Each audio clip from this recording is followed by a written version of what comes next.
Hayat Ağacı'ndan herkese merhaba. Analitik psikolojinin kurucusu kabul edilen İsviçreli psikiyatr Carl Gustav Jung'un öğretilerinden türemiş olan Myers-Briggs kişilik tipleri, dünyadaki insanları çeşitli kriterler ışığında 16 farklı tipe ayırmıştır.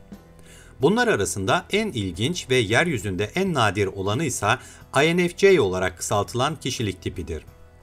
Temel olarak içe dönük, duyumsal, his odaklı ve yargılayıcı şeklinde tercüme edilebilecek bu kişilik tipi dünya nüfusunun sadece %1,5'unu oluşturuyor. INFJ kişilik tipine sahip insanların sayısının bu kadar az olmasının sebebi diğer kişilik tiplerine nazaran gerçekten benzersiz özellikler taşımalarından kaynaklanıyor. Bu videoda INFJ kişilik tipine dair bazı detayları anlatıyoruz. İçe dönük ve sezgiseldirler.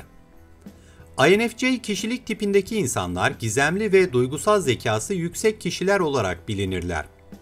Onları gözlemlediğimizde haklarında çok şeye vakıf olduğumuzu sandığımız anda sürpriz bir başka özelliğine şahit olabiliriz.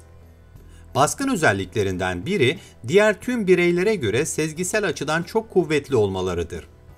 Metafizik bir yetenek denebilecek derecede sezgileri güçlüdür.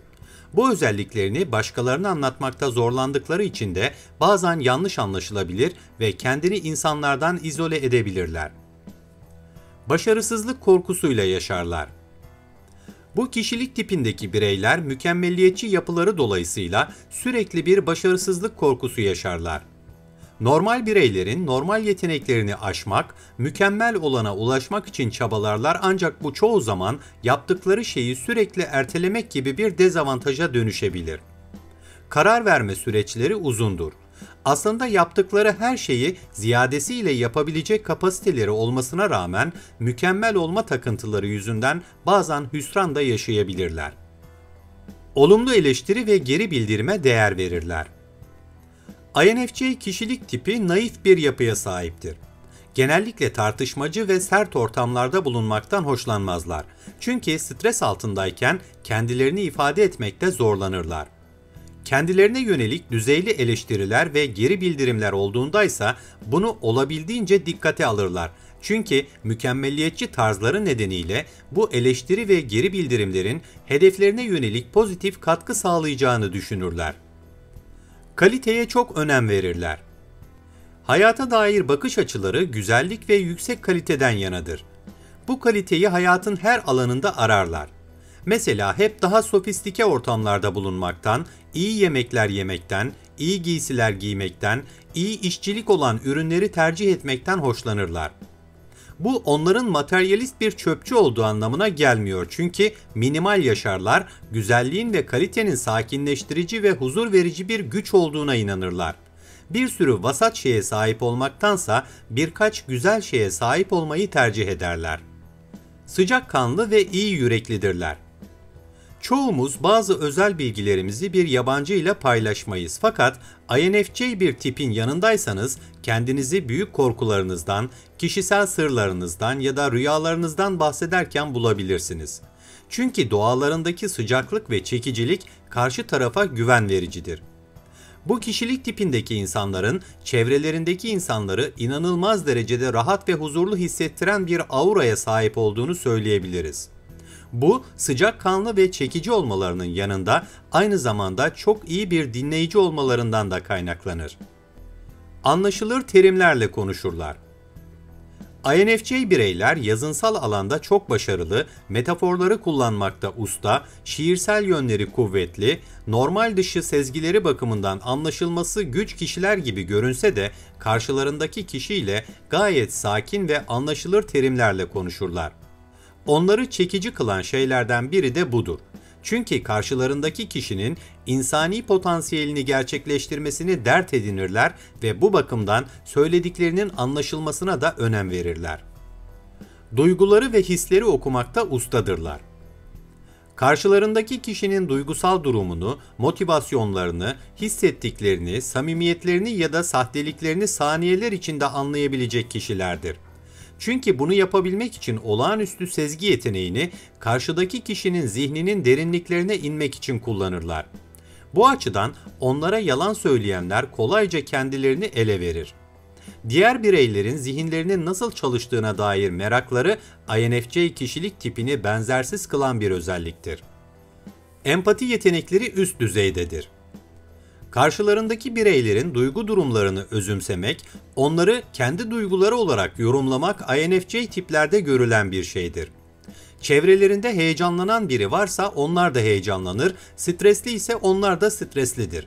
Endişeli ise o da endişelidir. Kendi duygularının yanında başkalarının duygularını da sırtlanmak yorucu ve bunaltıcı olabilir, fakat aynı zamanda karşıdakiyle en iyi şekilde bağ kurabilmenin de yegane yoludur. INFJ kişilik tipi, muhatabını en iyi şekilde anlayabilmek, rahatlatabilmek ya da iyileştirebilmek için bu yeteneğini kullanır. Derin bir güven duymak isterler.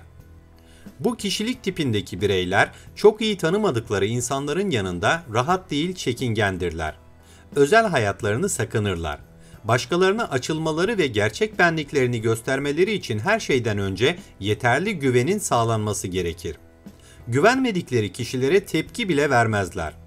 Dışarıdan bakıldığında gizemli, kendi iç dünyasına çekilmiş bir görüntü verseler de yeterli güveni sağladığınızda hisli, anlamlı sohbetler yapan ve sizin gelişmeniz için çırpınan bir arkadaş edinirsiniz. Kalabalıklardan hoşlanmazlar. Güvendikleri insanlarla güçlü duygusal bağlar kuran INFJ tipler, sevgilerini hak eden oldukça küçük bir arkadaş çevresiyle kendisini tamamen barış içinde hissetmek ister. Kalabalık sosyal ortamlarda kendilerini bitkin ve bunalmış hissederler. Bu ortamlara girdiklerinde bile nasıl verimli şekilde uyum sağlayabileceklerine odaklanırlar. Sosyal ortamlarda geçirdikleri zamanı kısa tutarlar, çünkü bireysel olarak rahatlamak ve şarj olmak için yalnız zamanlara ihtiyaç duyarlar. Bireysel bütünlükleri onlar için önemlidir. Çatışmadan kaçınırlar. Çatışma ortamları ya da stres barındıran durumlar INFJ tiplerin dengesini alt üst edebilir. Stres altında kendileri olmakta zorlandıkları görülür. Görünüşte sürekli iyimser ve insanları motive edici doğaları, stres ve çatışma durumunda fiziksel olarak da sıkıntı yaşar. Uyumakta ya da konsantre olmakta zorlanırlar. Kendileriyle ilgili olmasa bile umursadıkları biriyle ilgili bir çatışma ya da stres durumunda baş ağrıları, mide ağrıları veya benzer bedensel rahatsızlıklar yaşayabilirler. Bu sebeple kendilerine yakın ve arzu ettikleri küçük bir çevreyle uyum içinde yaşamayı tercih ederler. Geleceğe odaklıdırlar. INFJ bireyler geleceğe odaklanmış bir hayat yaşamayı tercih ederler. Mesela sevmedikleri bir yerde çalışıyorlarsa ve gelecek görmüyorlarsa işi bırakabilirler. İlişkileri koparabilirler. Geçmişte yaşadıkları kötü deneyimleri sürekli olarak hatırlama eğilimindedir. Çünkü bu şekilde gelecek kurgularının sağlıklı olacağına inanırlar. Gelecek kurgularında sapmalar yaşadıklarında bir sinir ve stres harbi yaşayabilirler. Entelektüel ve birikimlidirler. Bu kişilik tipi genellikle kendilerini çok derin düşünceler içindeyken bulur. Hayatın ve kendi kişisel amaçlarının anlamı üzerine derin sorgulamalar yaparlar. Bu anlamlandırmayı yaparken kendisine katkı sunacağı için yeni şeyler öğrenmeye, felsefi ve mistik konularda kendini geliştirmeye meraklıdırlar. Müzik ya da film izleme konusunda seçkin bir zevke sahiptirler. Yazın alanında hissedilir bir yetenekleri vardır. Çünkü yazmak, yaratıcı düşüncelerini veya fikirlerini çok fazla engel olmadan ifade etmelerine izin veren bir çıkış noktasıdır. Sıradan bireylerin gündelik konuşmalara veya daha da kötüsü dedikodu alışkanlığına kurban gittiklerini düşünürler. Videoyu beğendiyseniz Hayat Ağacı'na abone olmayı, yorum yapmayı, beğen butonuna basmayı ve bildirim zilini açmayı unutmayın.